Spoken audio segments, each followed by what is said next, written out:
Hello, beautiful people, and welcome back to the Women in Theater podcast. We're your hosts, Haley Goldenberg and Amy Andrews. Grab a cozy beverage and join us as we talk to women and gender-expansive folks about their experiences at the intersection of womanhood and theater. On the pod, we cultivate open conversations across identities and professional roles. We look for opportunities to support one another in growing our careers. And we pool our collective wisdom to build the equitable theatrical spaces of the future. Hello. Hi, how are you? Hi, I'm good. How are you?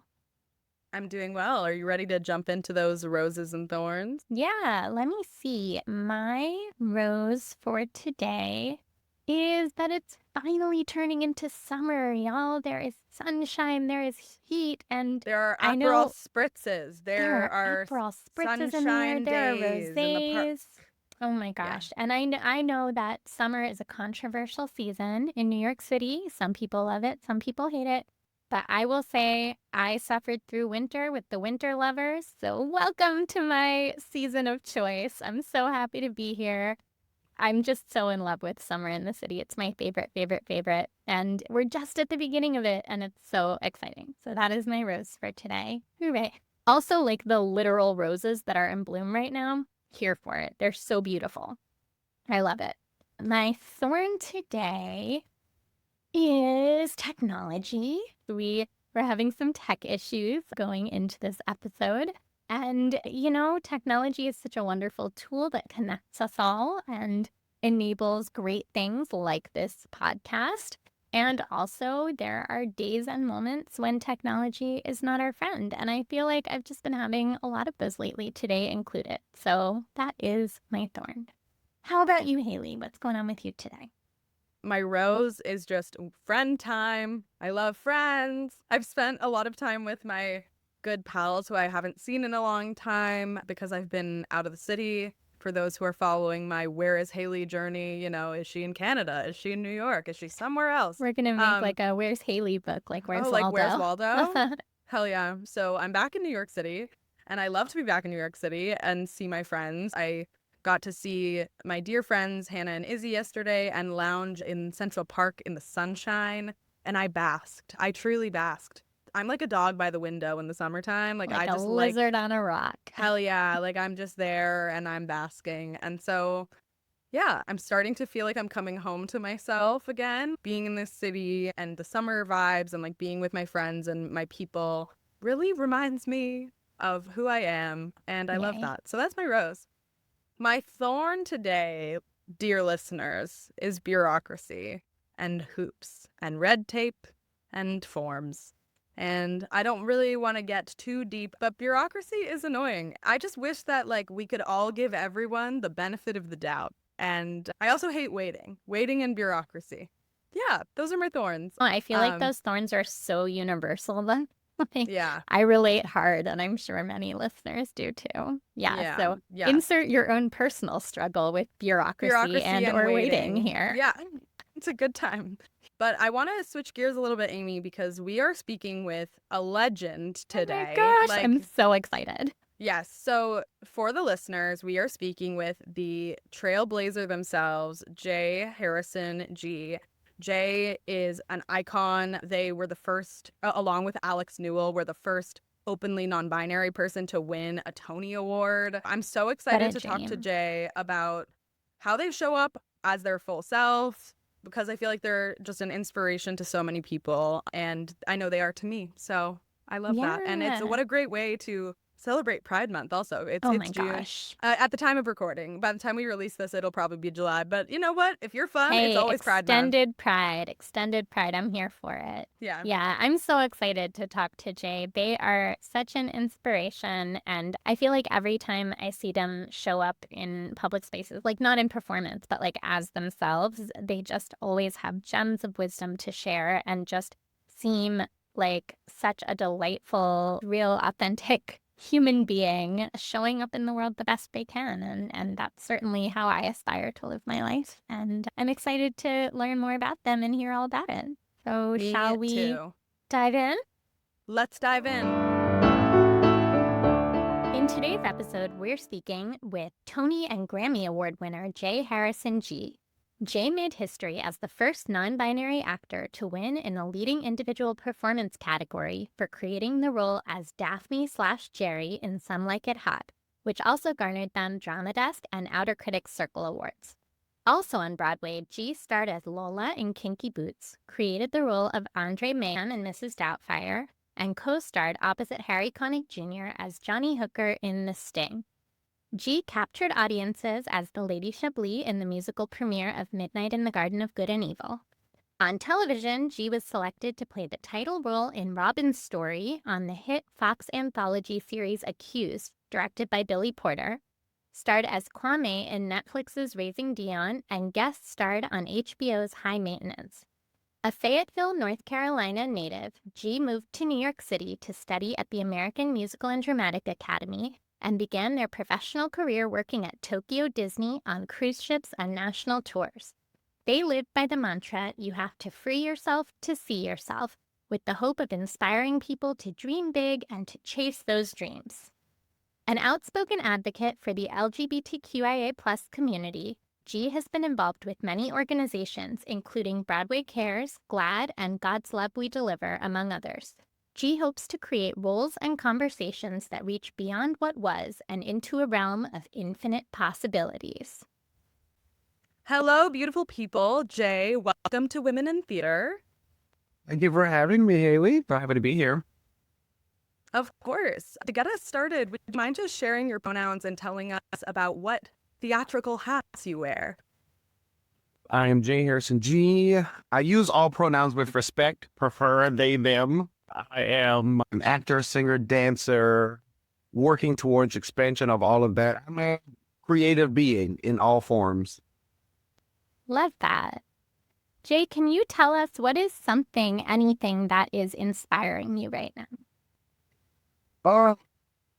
I feel like this past week has been so inspiring. Last week, I was home in North Carolina for the Durham Performing Arts Center Rising Stars Awards.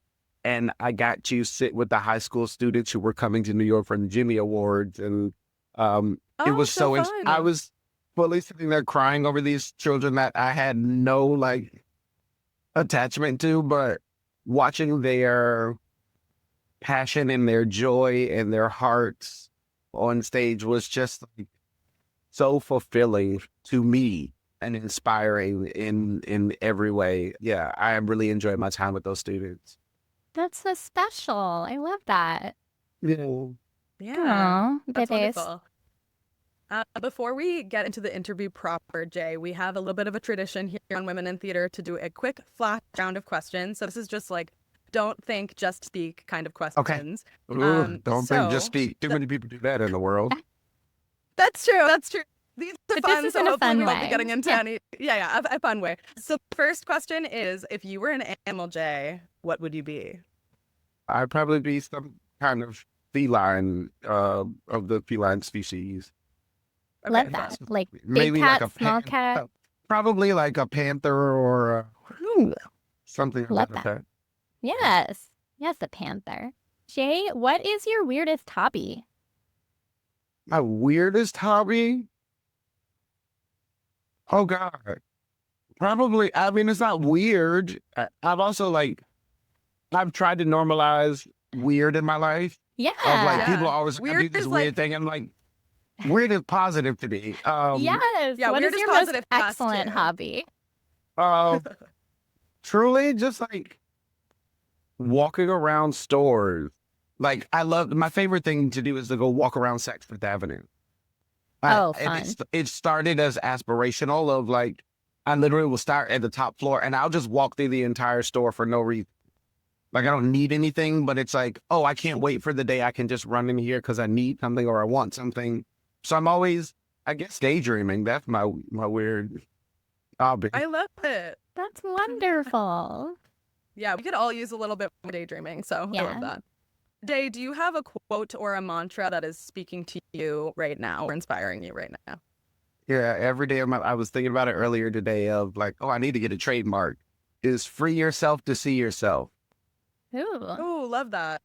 Really Yeah, good. it's really giving yourself the permission and the space to play and be the fullness of who you are all the time. And, people see me and say, oh, I could never wear that. And I'm like, because you haven't freed yourself to see yourself yet. Yes. Free yourself to see yourself. I like it. Jay, what's your favorite musical? But I can't even pretend like it's not. It was the first show I ever did. I played the Tin Man in high school. Oh, And that was before I actually knew how to tap. I just spray painted an old pair of dress shoes I had and was shuffling around on stage. And my brother was like, where did you learn to tap? And then he saw me the opening night and felt like a hot. I was like, wait, when did you learn to tap? that's The amazing. I Wiz love is it. But just when did like, you learn to actually tap? Yeah. but the Wiz is like nostalgic and it's like, it makes me turn into a big kid. Awesome. Love it. Jay, what's your song of the moment? It switches up. But PJ Morton has this song, Smoke and Mirrors by PJ Morton. It gets me hyped. It inspires me because it also talks about authenticity and like what you've been told is right. And it's all smoke and mirrors and like, no, trust yourself. Like you got what you need. And it like, when I need to bop down the street, like smoke and mirrors get me. Yeah. Awesome. I love that. Amazing. Well, thanks for playing along with our slash round. You survived. We're on the other side. So, Jay, to start us off, we would love to hear about how you came to theater and your creative work. Take us on a journey. So I grew up in North Carolina, and I say I came out of my mother singing. It's just something I've always done. I grew up singing in church. I wasn't that theater kid who was like, I got to be on Broadway. I didn't even have the scope of that until I got to high school, really. I did my first show in 10th grade. I was the Tin Man in the Wiz, and I was in show choir and marching band. And one day I was like, oh, I've got to live a life and be happy and like fulfilled. And I sing and dance and people respond to that. So theater feels right. Let me go explore that. So I moved to New York at 18 to study theater at the American Musical and Dramatic Academy. Did my 2 years there and then went off to Tokyo Disney. It was my first professional job. I lived there for almost 2 years, did cruise ships, did regional things in between all of that, and was also doing drag on the side as a like side hustle. Love it. And it was a secret for a while. Like I had separate pages. Growing up in North Carolina, my father was a pastor and grew up in church. No, people can't know. And I didn't see the future that I get to live in now of freedom and truth and authenticity. And then Kinky Boots was the show that like changed my life. I got to swing and be the assistant dance captain for that show and literally see it from every angle. And then the rest is herstory, as they say. Yeah. Wow. Fabulous. I just got goosebumps with you sharing that journey of like feeling the need to hide and then now like you free yourself to see yourself, right? That transformation is so huge. I want to know more about what you're working on creatively at the moment. Could you share with our listeners what your current projects are? What are you doing? Yeah, I'm currently working with New York Theater Workshop. We're working on a project called Saturday Church, which I'm extremely excited about. We just did a 29-hour reading of it to hear it out loud and feel it. And I've been working with the project for a couple years now. And it's going to be shenanigans, tomfoolery, but also so much heart. It's a queer coming of age story. It's based on the screenplay. Bryson Battle is in it and Jaqueline Calacango. And we're like so excited to share it with people. We did the reading and we were all looking at each other like, oh God, we're the damn message here today. And this is my first time working at New York Theater Workshop, and everyone there is so incredibly supportive and wonderful. And yes, a wonderful incubator for the beauty we've got coming in that. And then beyond that, also I'm a part of Midnight in the Garden of Good and Evil. We did our out of town in Chicago at the Goodman. And that music by Jason Robert Brown, directed by Rob Ashford, choreographed by Tanya Burrell, like written by Taylor Mack. I keep calling it this gumbo of incredible humans. And that is another one with so much personality and heart. And another thing I'm really excited to share with people. Yay! Those both sound incredible. Jay, I want to ask you, do you have a creative mission? I feel like you do that kind of drives your creative work as a whole. Yeah. Talk about another mantra I live by. I do everything in life with intention and purpose, but most importantly with love.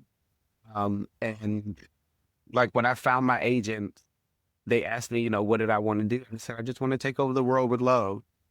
That is truly my like end all be all ultimate goal, and just share that ministry and that message. And that is what draws me to my projects, what really connects me to my work, and knowing that there's purpose in what I do, and not just it's fun, and people think it's frivolous, but I know there's so much more to it. Yes, more love in the world.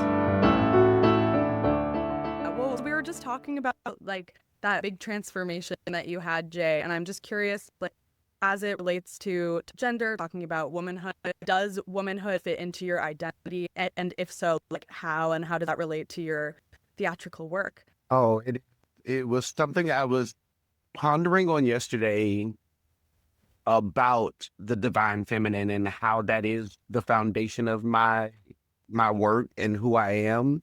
It is that thing about I always check in with my divine feminine and lead from there. Women have always played a part in my life of who I am, how I'm nurtured, and that's not something I have taken lightly. Literally, I was home in North Carolina last week, and I was in my hometown because my hometown gave me the key to the city. And one of the first people I saw was my elementary school principal, Jane Barnes.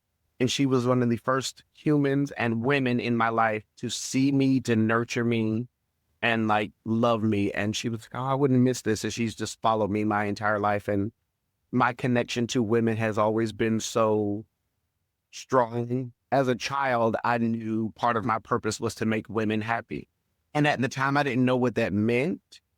But as I've come into my own, I'm like, oh, it is such a like driving force in my life to empower women, to stand behind them, to support, to fight for the rights of, to really hold space with and for. And so it is the thing I also try to encourage in my male presenting strength of like, hey, let her speak to you, whoever she is in your life, in you. Like, don't ignore who she is.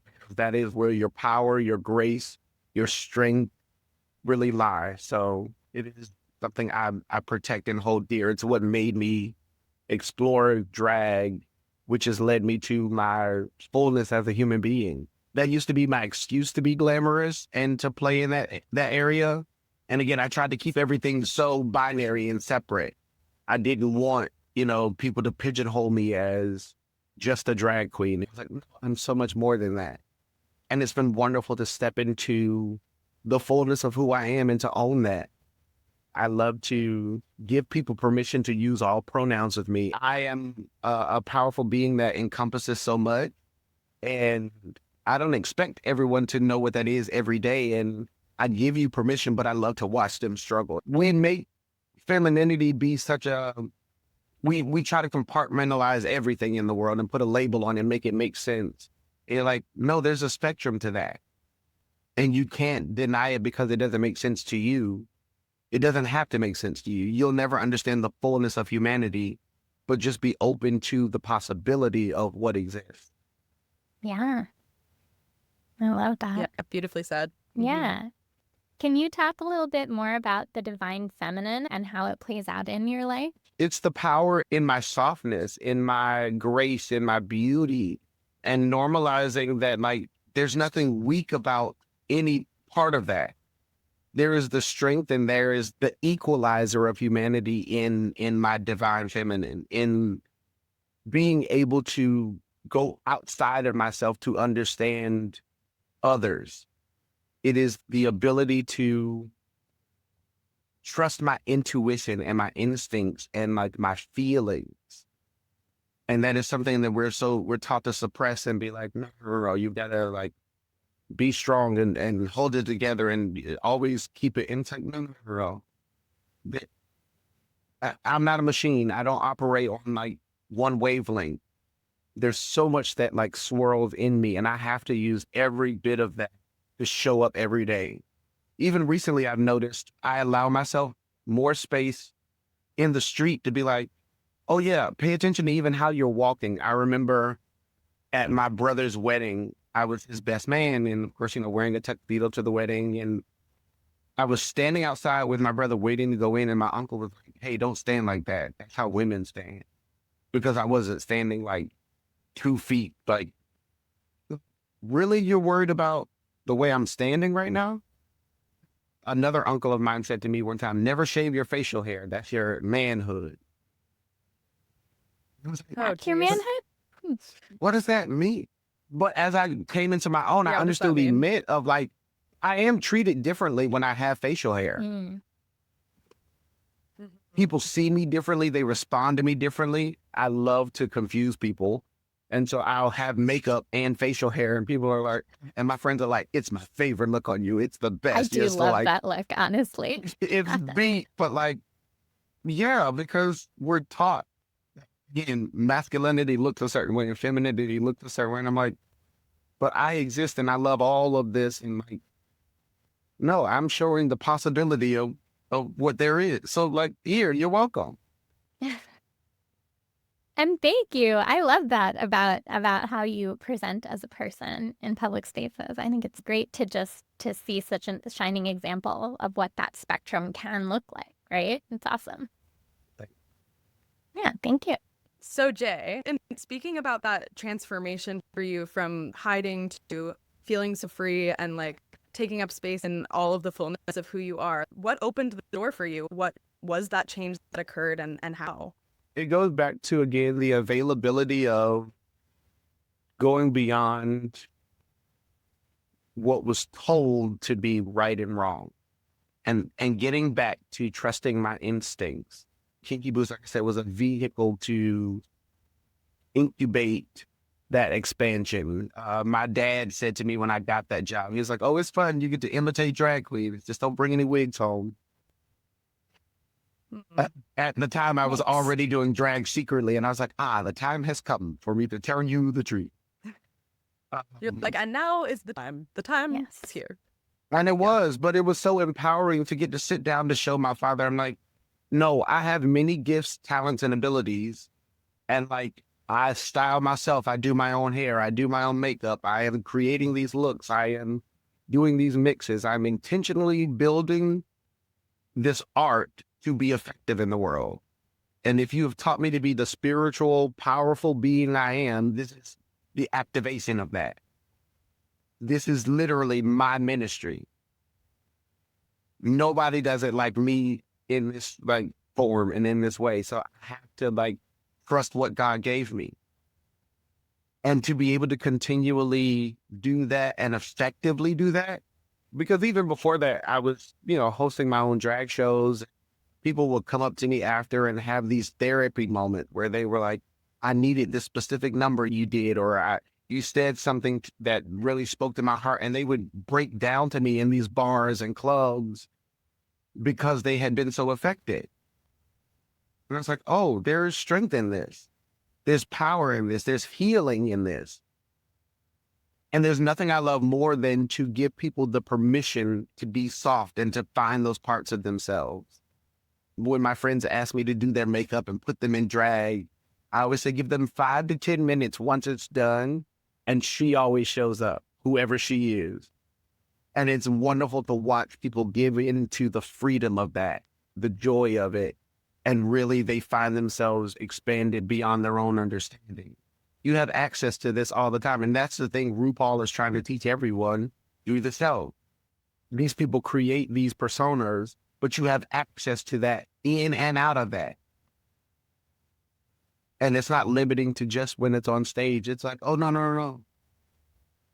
Calm the self-sabotage, overcome that, and really activate the fullness of who you are at all times. Kinky Boots took up 5 years of my life. And like I said, that was therapy for me. I got on stage and had like full breakdowns. But it was necessary to really shed the layers of what had been taught to me and to see how that affected people literally around the world. Yeah, absolutely.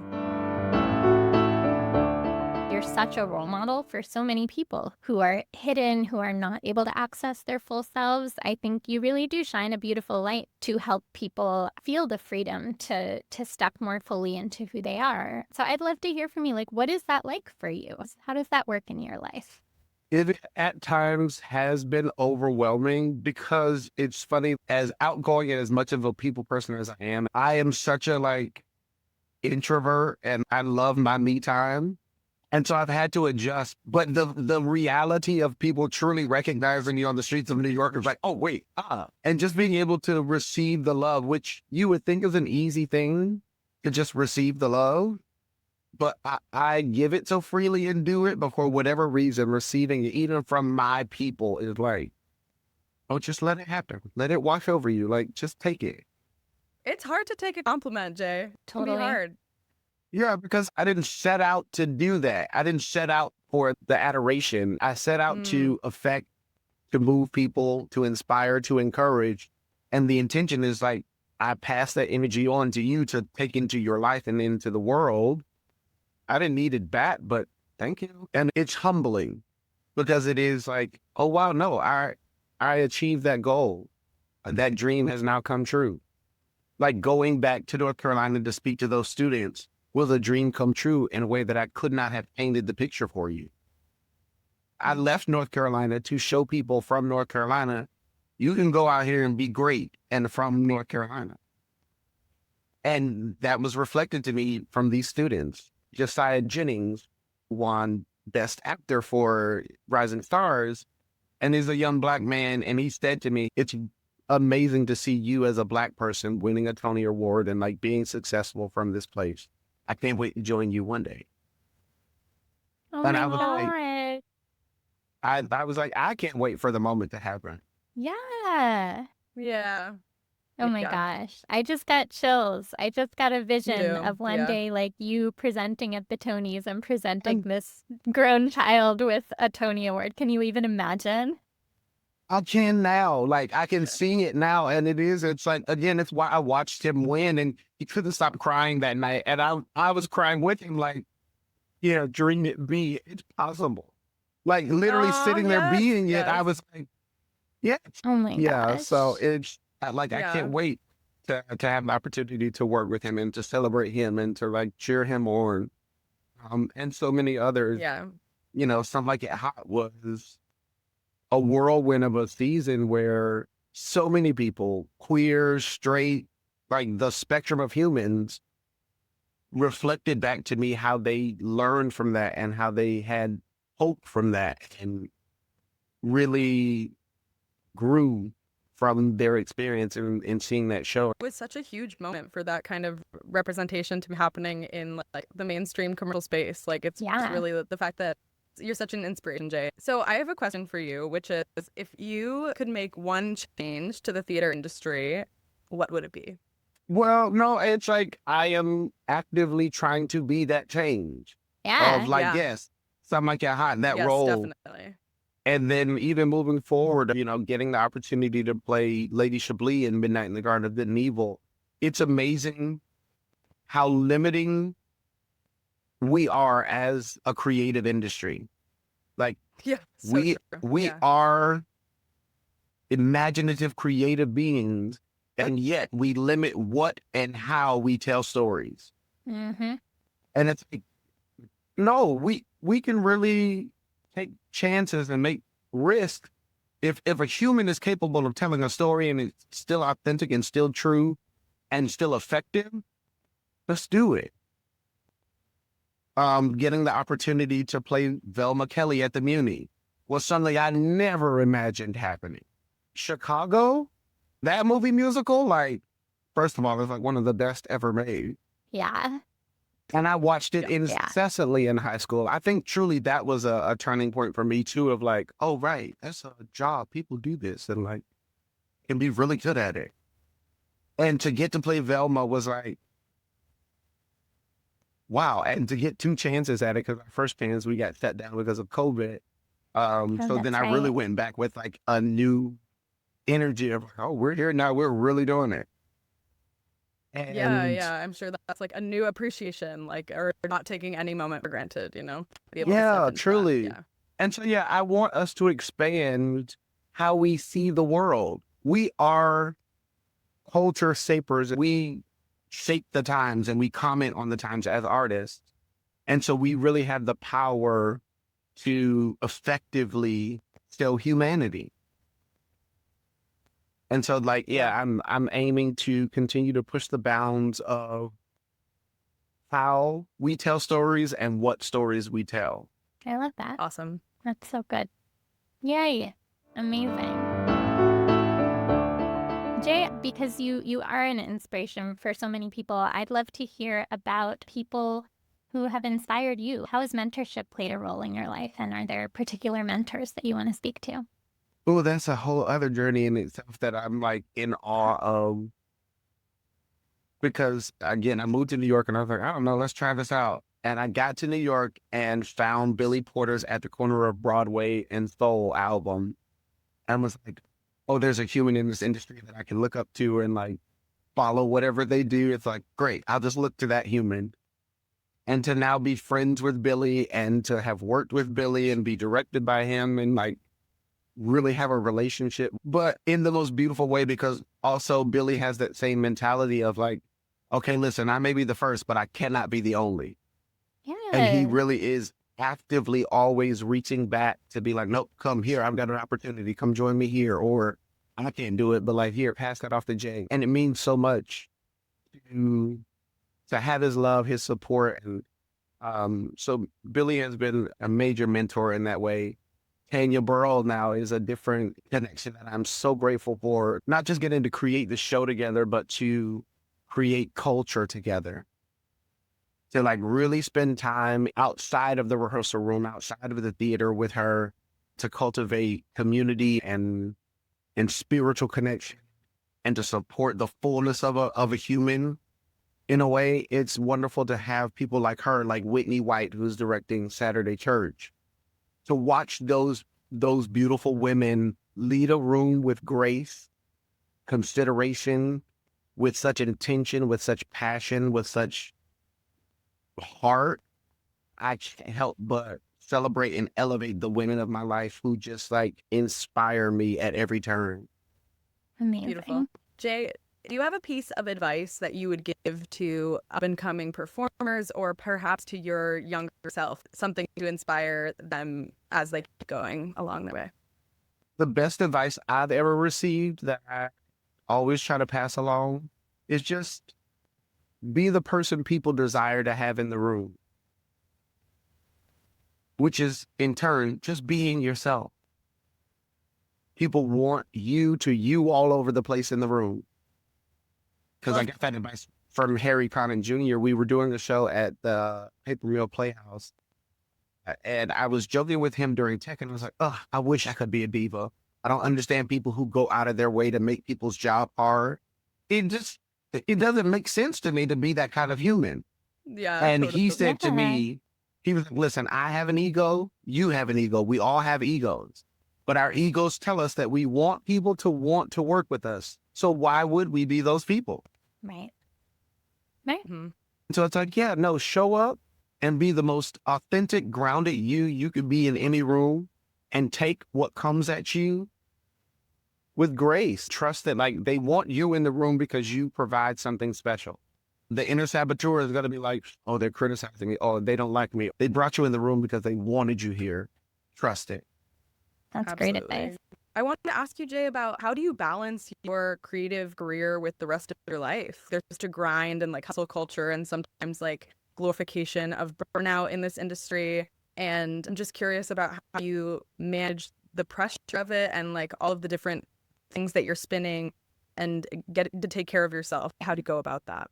It's that's an everyday journey, truly. Yeah. And this has been a season of me really getting to reformulate that foundation because thankfully, book busy and blessed, I had been doing 8 shows a week. But then you come out of that and you feel like you've been like shot out of a slingshot. Who am I? what do I like outside of going to a theater and sitting in a dark theater? You're like, vitamin D? I don't know what that is. Too bright, too Like bright. I need 3 pairs of sunglasses, like protect me. I'm refinding what that is. And one of the things that have helped me stay consistent in all of that, in it and out of it, like my meditation practice. I have a physical altar I go to first thing every morning. The first active thing I do out of bed is go to my altar and check in, be here in the now, and remind yourself of like why you're here. I have friends in this girl group called the Shindellas, and they have a song called The Lullaby. And I repeat these lyrics to myself every morning. I am what God made, beautiful and brave. Every fiber of me is perfectly lovely. I will be myself today. That's love the that. best. I'm What going a to start beautiful way doing to that start in the your morning day. too. Yeah. Like, if I don't do anything else today, I remind myself, nope, just how you are is enough. You're good. Now take on whatever is thrown at you and just, you got it. Yeah. In anything in life, I try not to get ahead of myself or anything. If I can just show up, be present, tell the truth, and not be attached to the outcome, that's how we're going to handle life. I love that. Yeah, beautiful for life and for theater. It's All a of great way to that. show up for sure. Yeah. Mhm. I love that you have that practice like every day to ground yourself as you prepare for the day. As you're going throughout your day, when things get hard, when you're in a tough situation, how do you tap into reminding yourself to ground yourself and to be who you are? What are your tools for that? I will Yeah. literally stop, put my hand on my chest, and like breathe in a moment of like, ooh, uncertainty. Let me check in. Okay, you're here. What is your intuition? Get with her. What is she saying? Who is she? How do we respond in the moment? And then music always grounds me too. Oftentimes, if I've got headphones on, it's not just for like, don't talk to me. It really is like I'm bopping and grounding to something to like get me together. And just having conversations with myself out loud during the day too. I will catch myself doing things and I'm like, hey, why are you doing that? Where's that coming from? And really like stopping to like take stock of what's going on. I am such an observant person of others and myself. And I have to really have conversations that are uncomfortable all the time with myself and others. And you talk about the hustle culture of New York. You see people and you're like, oh, let's get together and do a coffee. And like, oh, I'd love to hang out and do the things. And I just can't, I don't have the capacity for that. And I don't lie to people. So people will come and do that and say, oh, it's good to see you. Let's get together. But it was nice to see you. Wish you the best. My friends know I will set a boundary. I may be available on the calendar, but is my spirit available today? Is my spirit available today is a wonderful question to ask ourselves. And that goes hand in hand with that authenticity that you're talking about. Like, how can you be fully authentic and show up as your full self if you don't want to be somewhere? Yeah. And knowing where your superpowers lie. I know that my superpower is safety. I carry safety with me and people find themselves sharing with me in a way. I really do have that effect on people. It's okay. You're safe. Yeah, and like you were talking about spreading the ministry of love, like if love is, allowing people, giving people space to be their authentic selves, then like if you don't want to be in a space, then the people don't want you to be there if you don't want to be there, right? Like I know when I'm curating a space, Yeah. I want people there who are like, yes. So yeah, I hear that. Boundaries and love. Boundaries and love. Okay, that'll be the title of my album. Yeah. All Yeah, right, I'll there we give you go. your credit. Great. Oh, Wonderful. thank you. Thanks. Love it. Amazing. All right. Well, we want to be respectful of your time, Jay. Before we go, I would love to ask you, what are you most proud of in your life and in your work so far? I am proud to be the human I've always dreamed of being. We try to picture ourselves at like 5 years old. You're like, oh, what will I be like at 30 and 40? And who am I? Oh, no, I'm still connected to that little person who just wanted to be loved, who wanted to share light. And it's wonderful to be received and celebrated for that. It's a privilege to get to be Black queer joy today in the world is not something I take lightly. And so to get to live that ministry, to be that ministry is truly what I am most proud of and excited to expand and share more of. Yes. Well, we can't Beautiful. wait to see how it continues to expand and grow. And as you just step more and more into who you are every day, I think it's so wonderful. So thank you so much for being with us today, Jay. It was so special and wonderful to speak with you. Yes, thank you. Very inspiring. Thank you for having me. Thank you for taking the chance to spend time with me and chat. It means the world. I'm eternally grateful. So thank you for having me. Wow, that was such an incredible interview. I am so grateful we got to speak with Jay today. Me What a wealth too. of wisdom and knowledge and divine, like everything. Like just What a so glorious great. human being. Glorious like human. what a wonderful way to be a person in the world, right? Mm-hmm. Yeah. Yeah. So what are your big takeaways from this interview, Amy? What's sitting with you?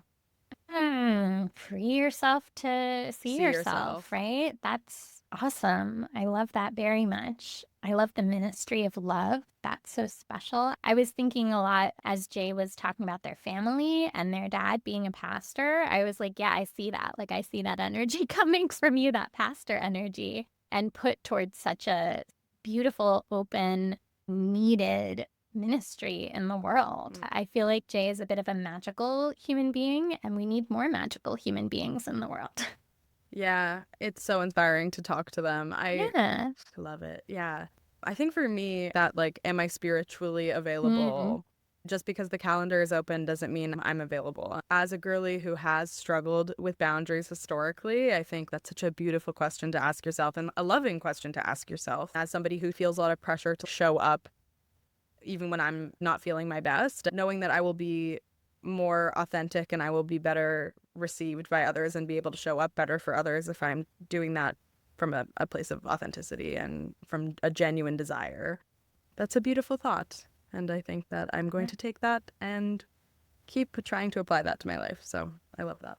Absolutely. Yeah, the idea of authenticity. During the interview, I kept thinking about authenticity as a journey and how it's the journey, not the destination, right? And how we have the opportunity to step more fully into ourselves every day. And that's so exciting, right? Totally. Like, who knows what I'll be like? I think about little Jay growing up in North Carolina and being in the shoes of this student that they met last weekend and like not even being able to envision the bright future in front of yourself. Like, who knows where I will be, where you will be 10 years from now, 20 years from now. It's so exciting to think about the possibilities of what can happen if we step more authentically into ourselves every day. So cool. Yeah. What I really got also from Jay is their intentionality around that, the way that they're checking in with themselves about that. And, you know, why did I say that? Or why did I respond that way or feel that way? I think that's a big piece of showing up authentically also is asking yourself where you're coming from, you know, taking the time to do that. Yeah, giving yourself the space and being in tune with your body enough to recognize when you're feeling a little off kilter and take a moment, check in, take a breath, be like, what's going on? Yeah. Work it out for yourself. Yeah. Love it. What a good interview. So good. So much wisdom, so much in there. So, Amy, do you have a trailblazer of the week to share with us? I do, yeah. My trailblazer of the week, as we are recording this interview, listeners, it is the beginning of Pride Month. Hell yeah. Happy Shout out Pride, to our girls and gays listeners. and theys. Shout out to all of them. So yeah, I feel like I want to go back in my life today. I am so lucky to live my life in a world that is full of people who are wonderfully queer and delightfully non-binary and just a beautiful, beautiful spectrum of gender and sexuality and all of the things. I feel so, so lucky to have all these wonderful human beings in my life. Now, I want to go back in time and give a shout out to Dylan Weinberger. When I first moved to New York and I was working in sex education, Dylan was the person who trained me on how to talk about and think about gender and sexuality, like on a spectrum. And this was like long ago in the olden days when the gender spectrum in particular was not nearly as mainstream as it is now. I was really lucky to happen upon this community of people who kind of took me by the hand as a little baby cis straight white girl and like educated me and gave me the gift of knowledge and of understanding and of language so that I could grow up into a big cis straight white girl who can live her life with a beautiful, beautiful spectrum of community all around me. I'm so grateful for that initial education that I received and the care and the respect with which it was given. So I want to shout out Dylan today. You are one of my forever trailblazers, and I appreciate you. Yay. That's cute. I like that. Thanks. Haley, who's your trailblazer of the week? My trailblazer of the week is Autumn Angeletti. She is a director here in New York City, a beautiful human being who is creating lots of really exciting work. And she's currently the associate director on John Proctor's The Villain on Broadway. And she's also was just the recipient of the Barbara Whitman Award for early career directors that are on the brink of breaking it big, is basically how it's described. I was lucky enough to have her direct a reading of a piece of mine, and I just think she's really inspiring. And she's a rocket ship for me right now in my life. So shout out to Autumn. And like Amy said, it's Pride Month. So happy Pride Month. Go and hug your queer friends and show up and be a trailblazer yourself. How's that? Absolutely. There's And your task, smooch- listeners. Smooch some people if you feel like it. Smooch the people you If love. that's how you want to express or yourself. don't. Smooch Express away. your love. Yeah, Spread love in the world. Spread the ministry of love. I love All it. right. Amazing. Have a wonderful Pride Month, listeners, and a Oh, wonderful we forgot to hype day. each other up. Oh, duh. I went to Pride Month and smooching. I don't know. Cool, cool, cool. I want to hype you up today, Haley, you. because I came into this call with a bit of stress and anxiety going on, which is not my usual role in this relationship. Amy Yeah. is less neurospicy than me. That's a way to put it. Yeah. But anyway, I want to hype you up today, Haley, because you really stepped up to the moment and took care of me and encouraged me to take care of myself. And I was able to work through the stuff that was coming up for me, and we were able to have a fabulous interview. So I really appreciate you helping remind me of who I am in that moment and modeling for me the care that I needed. So Aw. thank you. You rock. That's really nice. I do my best. I want to hype you up because I feel like you really rallied. You were having a moment and you were able to really step up and let it go and be present in the interview. I think you did a fabulous job here today and Oh, thanks. brought some sunshine and light back to yourself and those around you. So I think that that's really, really admirable. I'm proud of you. Thank you. Oh, I'm proud of us. I'm proud of Yay. us too. And I'm proud of you too, listeners. You're doing great work. Yes. Happy Pride Month. Go Happy smooch. Pride. Or don't. Express Love your the love. people you love. Yeah. Yeah. Tell them we you love love them. you. We do. Okay. Okay. Bye.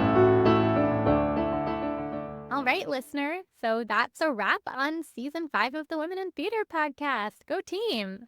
Go team. We really hope you enjoyed this season. We had a great time. We hope you had a great time. Thanks for staying on board with us through part 1 and part 2 of the season.